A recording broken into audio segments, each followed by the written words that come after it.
यामध्ये पायलट आणि बारामती एटीसी यांच्यात काय काय बोलणं झालंय त्याच्यामध्ये ते एकमेकांचं second to second, minute to minute conversation, त्यांचं ते ती जी लँग्वेज असते सिव्हिल एव्हिएशनची, त्या लँग्वेजमध्ये ते झालेलं आहे.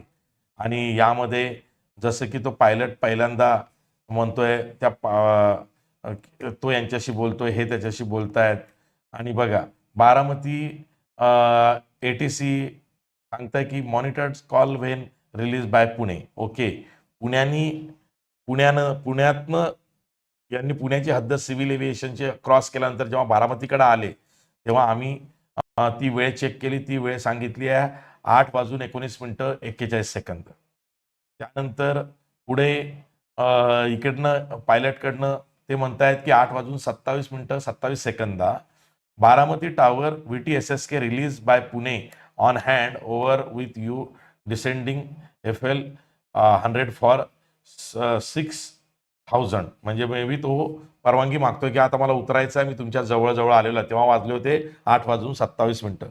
आणि 8:27:33 बारामती एटीसी म्हणताय यांना VTSSK kindly distance in bound Baramati, तुम्ही बारामतीच्या हद्दीत आहात.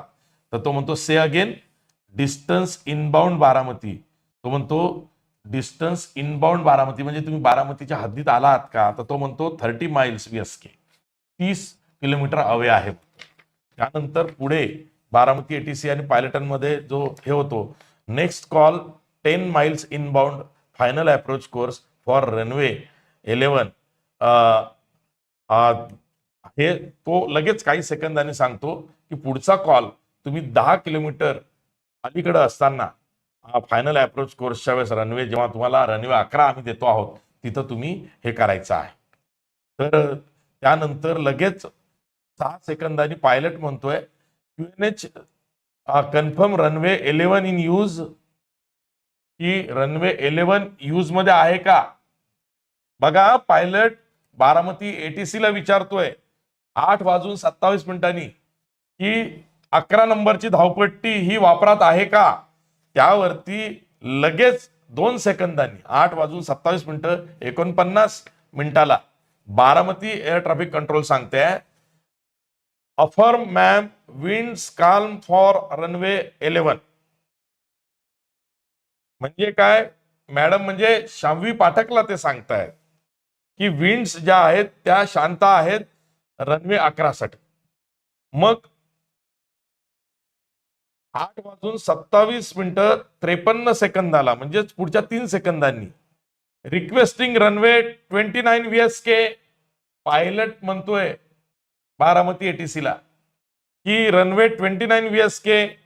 आणि मग बारामती एटीसी म्हणते Roger runway 29 approved, call on final approach course runway 29 course will be 287. मग ती त्यांची भाषा आहे की रनवे 29 सुद्धा अप्रूव्ड आहे. तो इकडं म्हणतो पायलट कॉपीड. त्यानंतर requesting further descend for VM VSK, म्हणजे त्यांचं जे विमान आहे त्यासाठी आम्ही पुन्हा तुम्हाला रिक्वेस्ट करतोय VSK can you descend in VMC at pilot description. पायलटच्या निर्णयानुसार तुम्ही आता उतरा असं बारामती एटीसी सांगतंय. कॉपीड. तो म्हणतो हो, आम्हाला जसं वाटतं तशा पद्धतीने आम्ही उतरू. त्यानंतर 8:29:57 requesting runway 11 only for use VSK. आमच्यासाठीच ते ठेवा रनवे 11. तर तो बारामती एटीसी म्हणतोय रॉजर मॅम. म्हणजे बघा यामध्ये ना एक कॉन्ट्राडिक्शन आहे. सुमित पायलट हा रिक्वेस्टिंग रनवे 29 साठी करतोय आणि शांवी पाठक ही रनवे 11 साठी करते. आणि इथे शांवी पाठक जेव्हा बोलते 11च्या वेळेस तिनं आधी विचारलंय की रनवे 11 यूज मध्ये आहे का, तेव्हा अफर्म मॅम. आणि आता जेव्हा ती म्हणते requesting runway only for use VSK साठी तू रिझर्व ठेव, तर तो म्हणतो रॉजर मॅम. म्हणजे तो शांवी पाठकशी बोलतोय. यामध्ये क्लिअर कट कॉन्ट्रडिक्शन दिसतंय की सुमित कपूर जो मेन पायलट आहे तो इन्सिस्ट करतो 29 वर जाऊया, आणि शांवी पाठक धावपट्टी 11 साठी विचारते, रनवे 11 साठी विचारते. आणि इथं बारामती एटीसी उत्तर देते आहे, रॉजर मॅम जेव्हा ती 11चं म्हणते, runway 11 is approved, kindly call final approach course 10 miles. 10 miles aeronautical माइलच्या आधी तुम्ही आम्हाला सांगा, आम्ही 11 ओके ठेवतोय. This is very important. आणि याच्यावरच रोहित पवारची पीसी होईल असं मला दिसतंय, कारण तो अजून काही त्यात टेक्निकल बाबी एक्सपर्टकडनं घेऊन बोलू शकतात. पुढे 8:31 13 सेकंद बारामती एटीसी म्हणते, visibility is 3 kilometres as of now. 3 किलोमीटरची दृश्यमानता आहे बारामती एअरपोर्टवर, बारामती एअरफील्डवर, ती जी किमान 5 किलोमीटरची पाहिजे. बारामती एअर ट्रॅफिक कंट्रोलनी त्याचं काम केलं, सांगायचं पायलटला की 3 किलोमीटरची दिसते आहे. त्यावरती 8:34 पायलट म्हणतात, फायनल अप्रोच कोर्स, आम्ही आता फायनल अप्रोच कोर्स साठी येतोय. इकडनं बारामती एटीसी म्हणताय, कन्फर्म फील्ड इन साईट. तुम्हाला फील्ड साईट मध्ये दिसतंय, दृश्य दिसतंय तुम्हाला. तेव्हा 8:34 पायलट म्हणतायत, visual with terrain will call Wien field in site. आम्हाला आत्ता काही दिसत नाहीये, नीट मायरान दिसतंय, पण जेव्हा आम्हाला एअरफील्ड दिसेल डोळ्यांनी तेव्हा आम्ही तुला कॉल करू. तो म्हणतो ठीक आहे रॉजर, ठीक आहे. नंतर 8:36 पायलट कडनं येत आहे कॉकपिट मधून, going around VSK will join left base for runway 2. Going around, मी पुन्हा जातोय, पुन्हा फेरी मारतोय. गोइंग अराउंड, मी आता उतरत नाहीये, मी पुन्हा एकदा येतोय. आणि मग तिथे बारामती एटीसी म्हणते, VSK visual with you call left abeam. आता तो म्हणतो व्हिज्युअल तुला दिसलेले आहे, तू ठरवतोयस, तुला निर्णय घ्यायचा आहे, असं बारामती एटीसी सांगताय. आणि तो गो अराउंड करतोय. त्याच्यानंतर रिपोर्टमध्ये म्हटलंय, सेकंड अप्रोच अँड ऍक्सिडेंट. आता काय घडलं बघा. एकीकडं कॉकपिट मधलं एअरक्राफ्ट मधलं पायलटचं संभाषण आहे आणि दुसरीकडं बारामती एअर ट्रॅफिक कंट्रोलचं संभाषण. 8:40 पायलट म्हणतात, request final approach course for runway 11. लक्षात घ्या, धावपट्टी 11 साठी आम्ही तुम्हाला विनंती करतोय. तेव्हा बारामती एटीसी लगेच 4थ्या सेकंदाला 8:40 रॉजर मॅम म्हणजे शामवी पाठक पहिलेपासून रनवे 11 साठी म्हणते, जी को पायलट आहे, तिला उत्तर देत आहे Baramati ATC, roger ma'am approved call finals for runway 11. Yes ma'am, approved आहे, तुम्ही धावपट्टी 11 वरती उतरू शकता. 8:40 ma'am requesting final approach course confirm 110. त्यांची ती भाषा पायलट म्हणतायत. आणि तिकडे 8:40 पुढच्या 30 सेकंदावरती निगेटिव्ह मॅम 107. आणि मग 10 VSK पायलट कडनं म्हणतात. आणि मग पायलट कडनं 8 वाजून ते म्हणतात VTSSK म्हणजे यांचं जे आहे आमच्याकडनं चेक पोझिशन. आणि मग 8:43 फायनल अप्रोच कोर्स VSK. आणि मग इकडे हे म्हणतात, copied confirm runway in site. तुमच्या साईटमध्ये रनवे दिसते आहे. मग 8:43 म्हणजे आता आपण अपघाताच्या जवळ येतोय काही सेकंदावरती. 8:43 call you runway in site. आम्ही तुम्हाला कॉल करू जेव्हा रनवे साईट मध्ये दिसेल. आणि मग बारामती एटीसी म्हणताय लगेच दुसऱ्या सेकंदाला 8:43 कॉपीड, ओके. आणि मग 8:43 फील्ड इन साईट, आमच्या दृष्टीपथात दिसते फील्ड, असं पायलट सांगतायत बारामती एटीसीला.